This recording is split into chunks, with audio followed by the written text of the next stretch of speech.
coming up on Legends. Are there some things you feel that you would want, maybe in your experience with what is going on in the church today, and is there something that you feel that the church should do, or something that should be approached differently today? It's just to be concerned to what is happening in society. And where the weakness of the church is exposed, to address it theologically.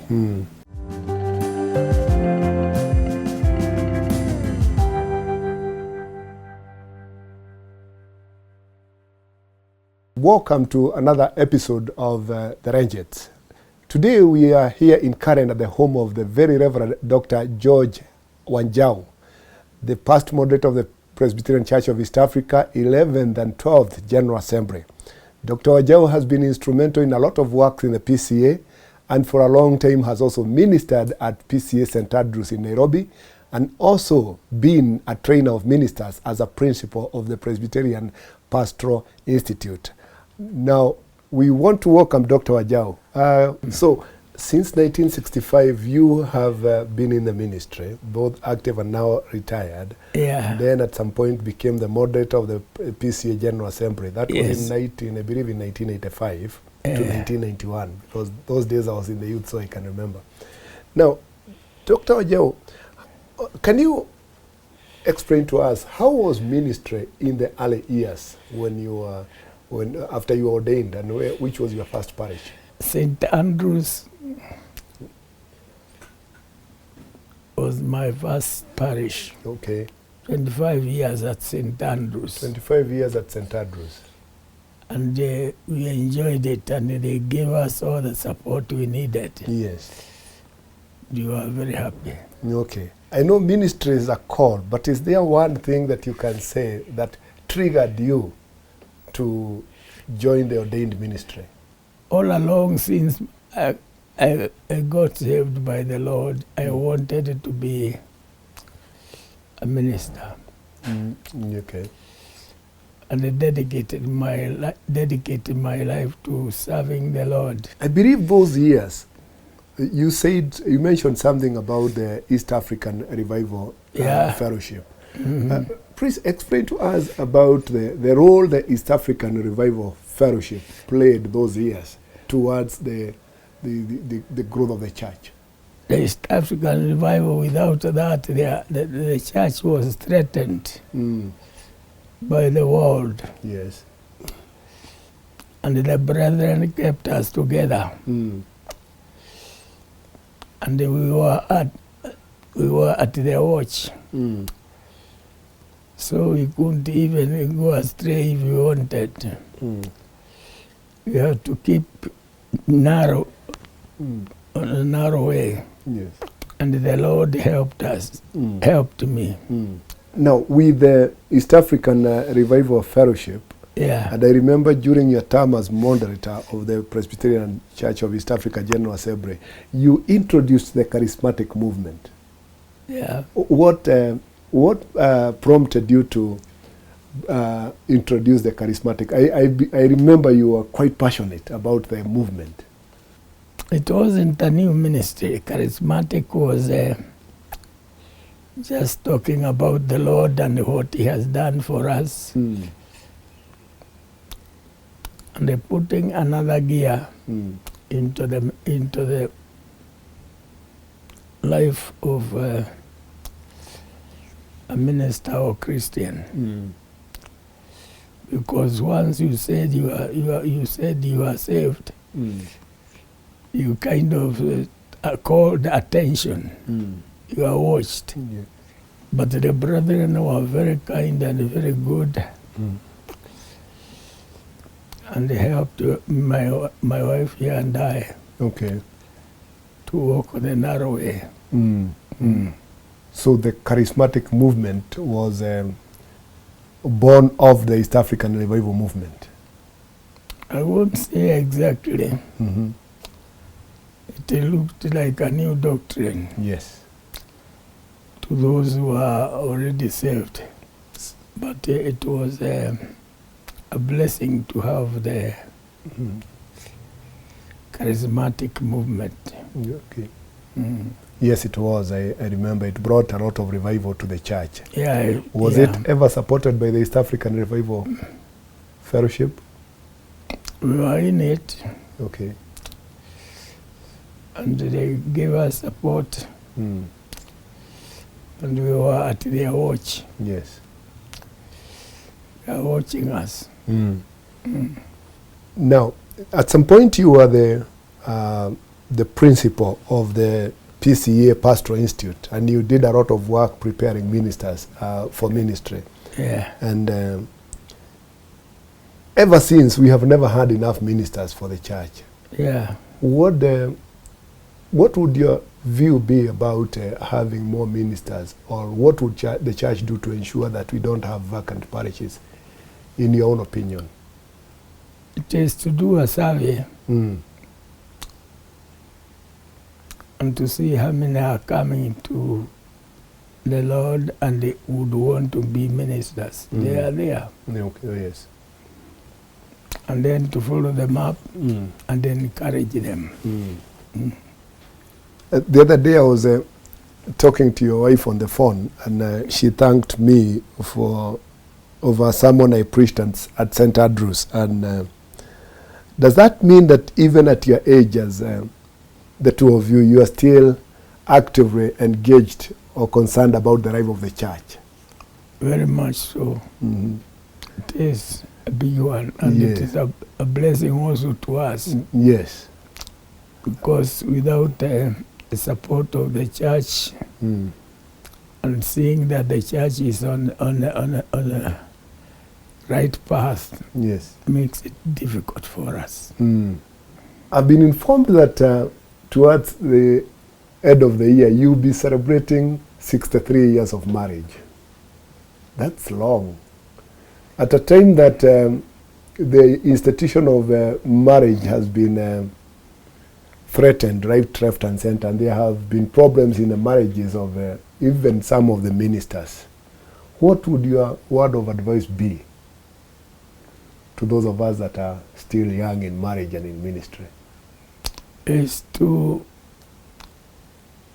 walk in the light, Mm-hmm. and where there is truth, if there is a weakness, to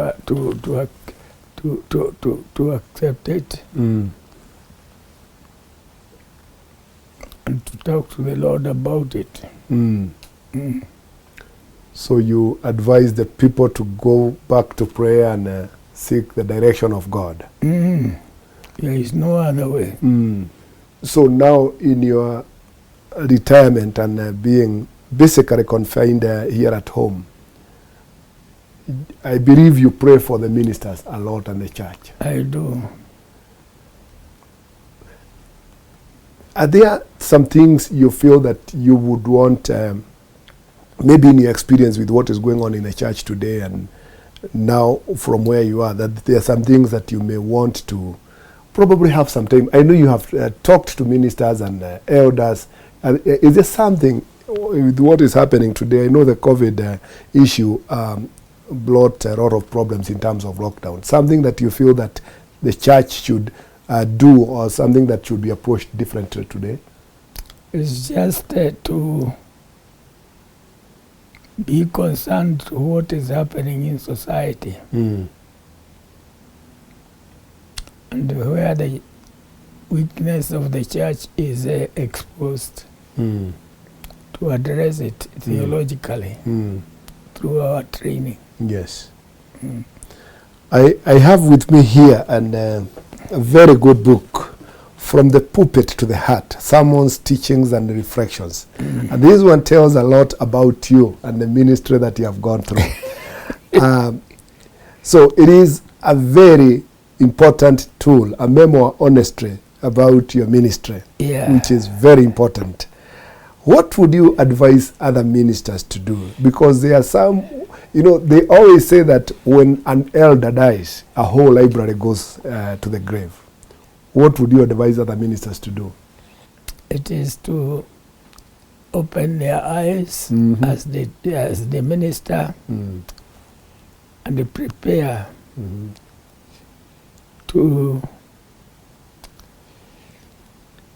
prepare the people of God for the challenges that come, so that they are not swallowed up. Oh, yes. You see, if the church is silent,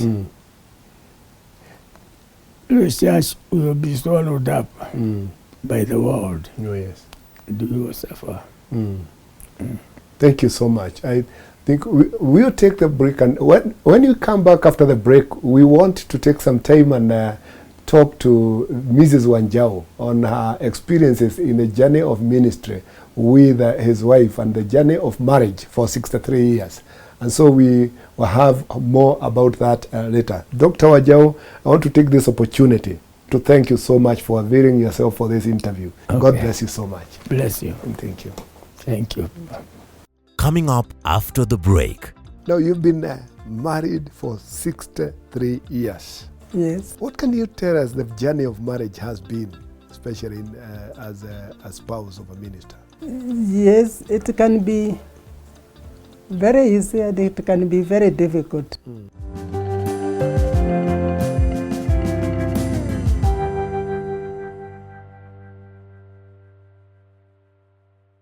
Now we have a moment to share with Mrs. Wanjau here. And Mrs. Wanjau, the moderator had very kind words about you as a spouse in ministry, as one who has really supported him in ministry, which is a very important thing to hear about, how you have walked together through the journey of the ministry. But there is something that he said about you getting married in Revival Fellowship, which is something that most of us that are getting married today may never understand. Can you give us the process that you had to go through in towards marriage in the Revival Fellowship? Yes, I married Wanjau and I got saved in the revival during that revival movement. And when I went there, that's where I came to meet George, my husband. He was staying with his uncle. And from there, in the revival, it was very difficult for people, young people. In fact, many left the revival movement because at this stage, when they came to feel that they want to get married, because these leaders who mentored us and they watched us very closely, they would try to find out whether you have a boyfriend or so. Because their emphasis was that we should just get married within the revival movement. A girl should find a husband in the group. And many could not tolerate that. But I don't know how the Lord came to help us meet, and we got married in the revival. Okay. They arranged the wedding and everything. So we were very spoiled in the revival. They loved us. Now, you've been married for 63 years. Yes. What can you tell us the journey of marriage has been, especially as a spouse of a minister? Yes, it can be very easy and it can be very difficult. But the good thing that, just as we are saying that we were saved, we kept close, very closely in the fellowship of the brethren, where we got a lot of help, even especially in those first years. And I must say, if one loves the Lord and tries to walk in the Lord, pray and be in the fellowship of the brethren, you don't even know. People would tell you you were married for 10 years, 20 years, but life is enjoyable in the Lord. Yeah. How was the experience of being left by your husband and to take care of the children when he went out for further studies in the U.S.? Financially, it was very easy because he was on a very good scholarship Okay. of Presbyterian Church of America. and she looked after them very well. I found them healthy, they're happy. And I am grateful to her work. She has been very good and supportive of my ministry. He has been a pillar really in all that we have done. There, I must say, at times there is a lot of hypocrisy, if I would call it, because at the church you are seen together, sitting together and loving each other, but at home there can be problems here and there, but they try to hide. So sometimes it's a very artificial kind of life for a wife. I would say that very much with me, because my husband was very outspoken, and whatever I did, bad or good, he would tell the congregation. But those who hide these problems and they try to cover them up, the life of a pastor's wife cannot be very easy. So how did life change for you when he became the moderator of the 11th and 12th General Assembly? Yes, it affected my work. At that time I was teaching and I was heading a school, but I found that it was difficult for him to, especially to go from one area to another, from Mombasa, Nakuru, Kitale, all those areas. And I found that he needed me. And so I resigned prematurely. I asked the ministry to give me permission, and I retired. It was really to retire. I was just 53 years, so but I decided to retire and work with him. Okay. So from that time, we started now to go together in the country, abroad, and all that. And perhaps that's why he was so happy with me. Okay. Yes. Otherwise, he was even a greater help to me than I was to him. Okay. Yeah. So you are, in essence, saying that for the minister to be successful, the spouse also should make some sacrifices, like you did in terms of retiring early.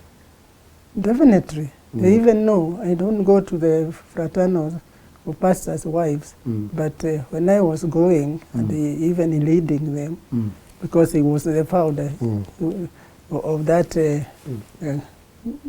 meeting, I have always told them that surely I don't see how a pastor can be successful without his wife doing some sacrifices. You are the daughter of the late Reverend Paul Kahuho. So you grew up as a daughter of a minister and got married to one.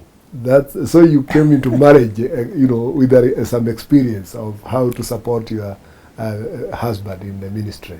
Yes, because I know the problem. I have seen about these three generations. I have seen my father, how he suffered for being a minister, very little pay, and even those days they were traveling on a horse, not a horse. We would call them nyombo.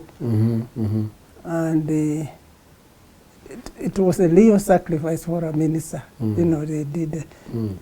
They worked under very, very hard conditions. I have seen the second one, like Reverend Gato, riding a bicycle to work. And now today, where I see the pastors with all the comfort, they have a good house, they have cars, they have what they want, they can travel. So it's not easy. It's not easy. I've seen all these problems in the home of a minister. Now, let me get this right. Your dad, Reverend Paul Kahuho, was among the first African ministers to be ordained in 1926, right? Yes. Yeah, so I think I read somewhere about that. Yeah. So, Can you tell us something about your family and your children and where they are now, and grandchildren? We have 4 boys. Mm. One is in the US. He went there very early. We sent him to school there.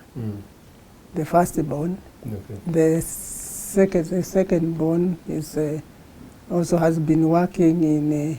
He was an engineer, so he's worked in Europe and Nigeria for a long time. Then they called him in America, and he worked there for some time. But he's now retired in America. Okay. But he comes here from time to time to see us. At the moment he is here doing a bit of consultation. Okay. Yeah, with some farms. Okay. Yeah. So the 4th one, Okay. Stephen is here with us. He's a teacher at St. George's High School. Yeah. Okay. So, what can you tell us about life in retirement? For us women, retirement is very good. We fit in very well more than the men. Yeah. Because we always wanted to be at home even when working. So when the time comes to go home, we don't resist very much. And many of us that I know, they like it, and one can change the work what to do. Yes. Me, it was difficult because throughout my life I was I was working, and so I didn't know exactly what to do. So I was just helping my husband. That's why he keeps on saying that I helped him. Okay. Because I didn't know exactly what to do. But I looked around and saw what other ladies are doing.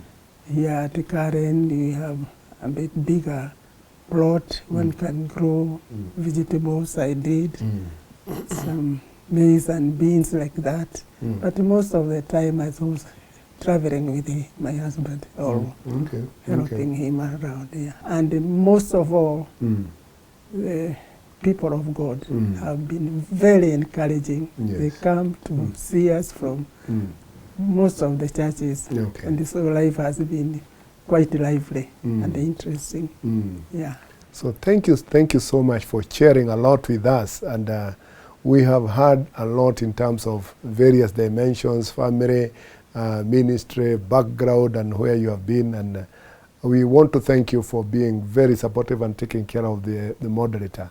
And viewers, we are grateful that we had an opportunity to talk to very Reverend Dr. Wanjau and his wife here, and with the words of counsel that we have heard from them, and we continue praying for them in their old age, and as they look forward to celebrating 63 years in marriage, we want to congratulate them. And may the Lord bless you and be with you and guide you in everything that you do. Thank you so much for taking time to be with us. God bless you. Yes, thank you. Thank you. Thank you, Lord. Yeah. Next week on Legends. I found a house like this one. No sofa set, no table, nothing. No bed. It was empty, just like it was built, but and it was an old house. Okay.